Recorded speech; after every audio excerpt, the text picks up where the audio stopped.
부활의 주님, 죽음의 권세 이기시고 영원한 생명 우리에게 주심 감사합니다. 어둠을 지나고 또 하루를 새로운 날 우리에게 허락하여 주심도 감사합니다. 오늘도 산 소망을 품고 영원한 생명 주신 주님 기억하며 나아갈 수 있도록 주님 성령으로 함께하여 주옵소서. 주님, 우리가 이 땅 살아갈 때에 주께서 우리에게 허락하신 것이 무엇인지 기억합니다. 눈앞의 것에만 매여 오늘만 살아가는 것이 아니라 부활과 영원을 바라보며 오늘을 거룩하게 살아가는 하나님 나라 백성 되게 도와주옵소서.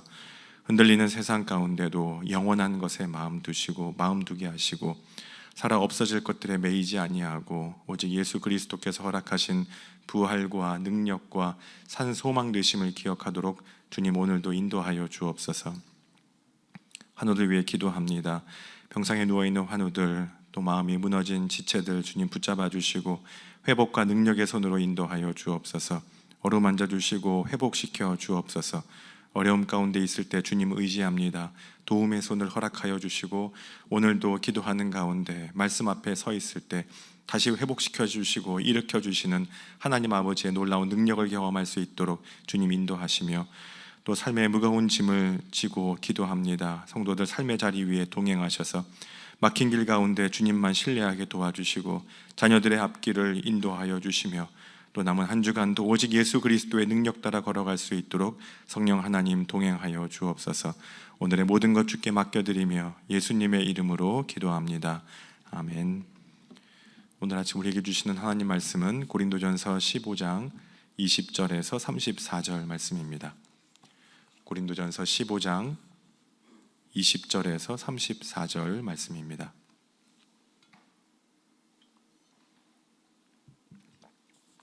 한 절씩 교독하겠습니다. 그러나 이제 그리스도께서 죽은 자 가운데서 다시 살아나사 잠자는 자들의 첫 열매가 되셨도다. 사망이 한 사람으로 말미암았으니 죽은 자의 부활도 한 사람으로 말미암는도다. 아담 안에서 모든 사람이 죽은 것 같이 그리스도 안에서 모든 사람이 삶을 얻으리라. 그러나 각각 자기 차례대로 되리니 먼저는 첫 열매인 그리스도요, 다음에는 그가 강림하실 때에 그리스도에게 속한 자요, 그 후에는 마지막이니 그가 모든 통치와 모든 권세와 능력을 멸하시고 나라를 아버지 하나님께 바칠 때라. 그가 모든 원수를 그 발 아래에 둘 때까지 반드시 왕노릇 하시리니 맨 나중에 멸망받을 원수는 사망이니라.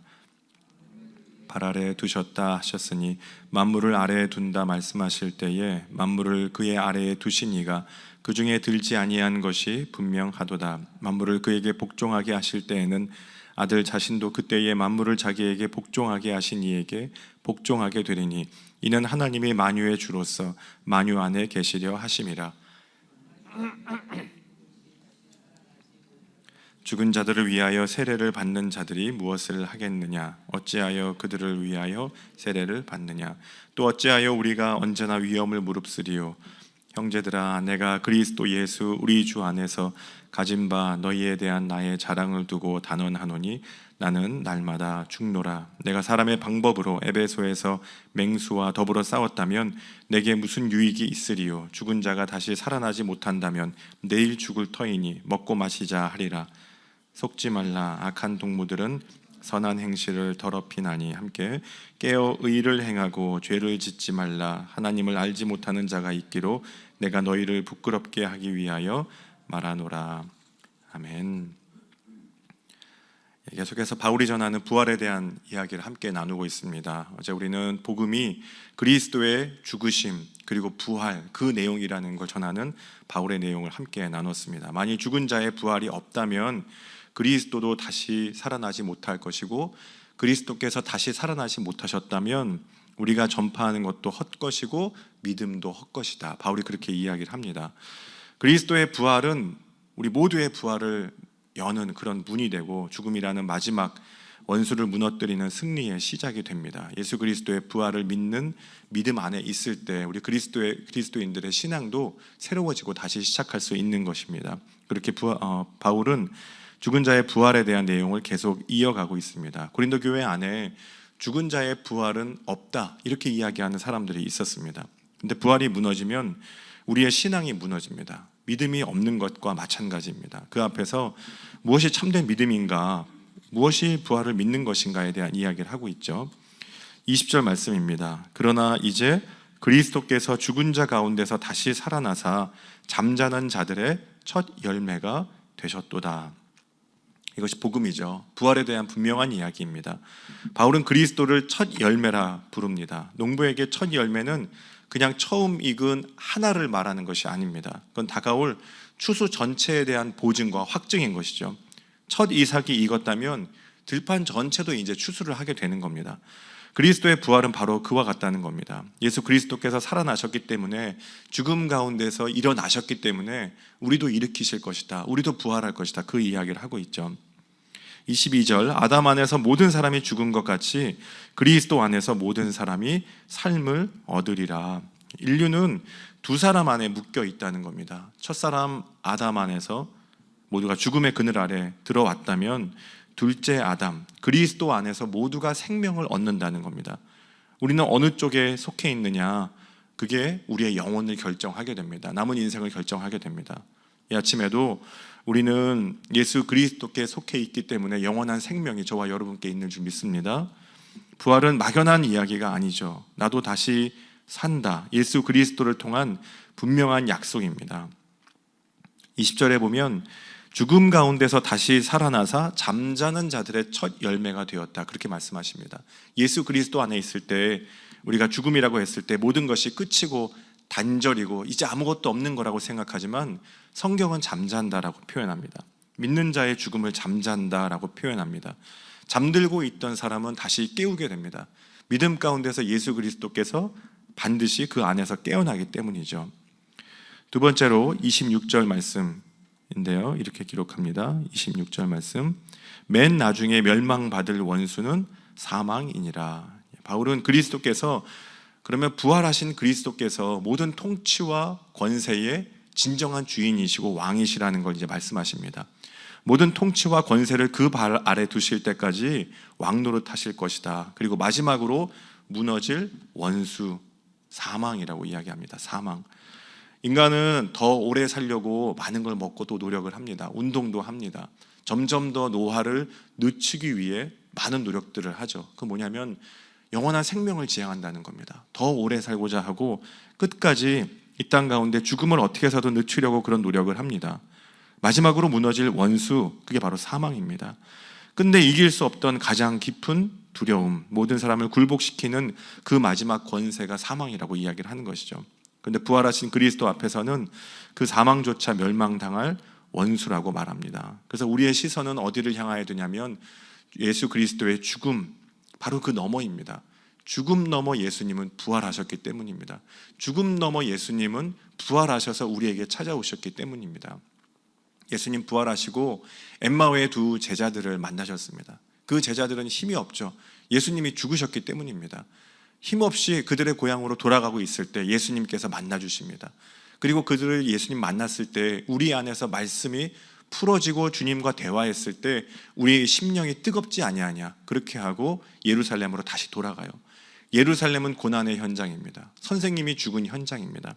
우리에게도 고난과 어려움이 있을 때, 아픔과 또 오늘 삶의 문제가 있을 때 다시 우리 안에 필요한 건 주님의 부활입니다. 부활하신 주님입니다. 부활하신 주님이 찾아올 때, 영원한 생명이 나에게 부어질 때 우리에게 산 소망이 있습니다. 생명이 있을 때 다시 힘이 솟아납니다. 그것처럼 가장 두려운 것을 두려워하지 않을 수 있는 사람, 이 땅의 문제들을 어려워하지 않는 사람, 이 땅에 힘들고 고난의 과제를 어려워하지 않는 사람들, 예수 그리스도의 부활을 진정으로 믿는 사람들입니다. 초대교회 성도들이 그랬습니다. 죽음 앞에 있을 때, 어려움 앞에 있고 고난 앞에 있을 때 그들은 흔들리지 않았습니다. 왜냐하면 죽음 너머를 바라봤기 때문입니다. 예수 그리스도의 부활의 능력이 그들 안에 있었기 때문입니다. 그래서 복음을 전하고 박해 앞에서도 초대교회 성도들은 무릎 꿇지 않죠. 세상이 뺏을 수 있는 건 목숨뿐인데 그 목숨 너머에 영원한 생명을 주실 수 있는 분은 예수 그리스도라는 걸 분명하게 확신했기 때문입니다. 그렇게 두려운 것을 이기시고 부활하신 주님, 세상이 끝내 굴복시킬 수 없던 사람들, 초대교회 성도들처럼 우리에게도 부활의 주님으로 인해 또 오늘을 살아갈 능력이 저와 여러분에게 함께 하시길 바랍니다. 세 번째로 깨어서 의를 행하고 죄를 짓지 말라 이렇게 권면하고 있어요. 32절 말씀에 이렇게 기록합니다. 32절 내가 사람의 방법대로 에베소에서 맹수와 더불어 싸웠다면 내게 무슨 유익이 있으리요? 죽은 자가 다시 살아나지 못한다면 내일 죽을 터이니 먹고 마시자 하리라. 세상 사람들은 이렇게 살아갑니다. 우리가 죽은 자가 다시 살아나지 못한다면, 부활이 없다면 오늘을 내 마음대로 그리고 즐기며 살아가는 것이 맞다는 겁니다. 그런데 부활이 있기 때문에, 영원한 생명이 우리에게 있기 때문에 그리스도인의 삶의 방법은 달라야 한다는 것입니다. 바울이 그렇게 말하죠. 예수 그리스도의 부활이 우리의 삶에 과연 어떠한 차이를 만드는가, 이걸 물어보고 있습니다. 우리에게 질문합니다. 만약 부활이 없다면 인생의 결론은 내일 죽을 건데 뭐 먹고 마시자 이겁니다. 내일 죽을 건데 뭐 먹고 마시자. 이게 당대 고린도 교회 안에 있었던 많은 사람들, 그리고 고린도 사람들의 철학관이고 인생관이었습니다. 어차피 끝이 죽음이라면 오늘의 쾌락을 붙잡자였습니다. 오늘의 쾌락을 붙잡자. 그런데 부활을 믿는 사람들의 인생은 그와 달라야 한다는 것이죠. 34절 말씀 우리 같이 읽어봅니다. 깨어 의를 행하고 죄를 짓지 말라. 하나님을 알지 못하는 자가 있기로 내가 너희를 부끄럽게 하기 위하여 말하노라. 하나님이 계시기 때문에 우리는 그 심판대 앞에 서기 때문에, 영원한 생명을 바라보고 하나님 나라를 유업으로 얻을 자이기 때문에 하나님이 늘 우리 앞에 계신 것처럼 오늘 하루를 살아가야 한다는 것입니다. 부활이 있기 때문에 깨어 의를 행합니다. 의는 하나님께서 기뻐하시고 하나님께서 우리를 통해 원하시는 그런 우리 삶의 모습이 바로 의로움입니다. 부활이 있기 때문에 오늘의 작은 충성에도 헛되이지 않고 살아갑니다. 33절에도 속지 말라. 악한 동무들은 선한 행실을 더럽힌다 이렇게 경고합니다. 내 안에 있는 부정적인 가치관, 내 안에 있는 부정적인 생각들, 그것들은 우리의 삶을 부패시킵니다. 내일 죽을 건데 오늘 먹고 마시자. 하지만 부활의 소망이 있다면 다시 우리를 깨어있게 하죠. 오늘을 주님의 능력으로 살게 합니다. 예수 그리스도를 바라보게 합니다. 그래서 거룩함을 가지고 살아가는 능력은 내 안에 누가 계시느냐가 하는 게 중요합니다. 내 안에 누가 계시고 내가 무엇을 믿고 살아가느냐, 우리가 오늘을 어떻게 살아가느냐를 결정하는 것이죠. 그래서 이 바울은 부활장 고린도전서 15장의 말을 이렇게 마무리하고 있습니다. 15장 58절인데요. 그러므로 내 사랑하는 형제들아, 견고하며 흔들리지 말며 항상 주의 일에 더욱 힘쓰는 자들이 되라. 이는 너희 수고가 주 안에서 헛되지 않은 줄을 알미라. 주님께서 우리 삶의 모습을 다 들여다보시고 동행하신다는 것입니다. 부활을 믿는 사람의 수고는 결코 헛되지 않습니다. 주님께서 우리의 모든 열매를 거두실 것이기 때문에 오늘 나와 말씀 앞에 서고 또 기도하는 것입니다. 왜냐하면 죽음은 끝이 아니라 잠드는 것이고 우리를 다시 영원한 생명으로 인도해 가시는 분이 주님이시기 때문입니다. 그렇게 맨 나중에 멸망받을 원수, 사망의 권세, 이 모든 권세를 깨뜨리고 그리고 죽음 가운데서 부활하신 주님의 능력, 부활의 능력, 그리고 부활의 소망, 다시 오늘 우리를 일으키시고 깨어 의를 행하라. 주님과 함께 동행하며 죽음을 이기신 부활의 소망과 능력이 저와 여러분에게 함께 하시길 간절히 축원합니다. 함께 기도하겠습니다. 부활의 주님, 첫 열매 되신 주님 따라 우리도 부활의 소망 가운데 살아가게 도와주옵소서. 마지막 원수인 사망마저 멸하실 주님을 바라봅니다. 주님, 때로 우리는 죽음이 두렵고 겁나고 또 때로는 힘이 듭니다. 이 땅 가운데 살아가는 것이 어렵지만 두려움이 아니라 부활의 소망으로 또 담대함으로 그리고 오늘을 그렇게 주님의 힘으로 살아갈 수 있도록 성령님 도와주옵소서. 먹고 마시자는 세상의 결론을 따르지 아니하고 깨어 의를 행하며 주님 말씀 앞에 순종하고 충성하며 오직 예수 그리스도를 따라 그리고 성령을 따라 주님의 능력을 드러내는, 주님의 의로움을 드러내는 그런 복된 날 되게 하여 주옵소서. 이제는 우리 구주 예수 그리스도의 은혜와 하나님 아버지의 크고 놀라우신 사랑하심과 우리에게 산 소망을 허락하시는 성령님의 인도하심과 교통하심이 깨어 주님 말씀 앞으로 나아가기를 원하는 모든 믿음의 사람들 위해 이제와 영원히 함께 하시기를 간절히 축원하옵나이다. 아멘.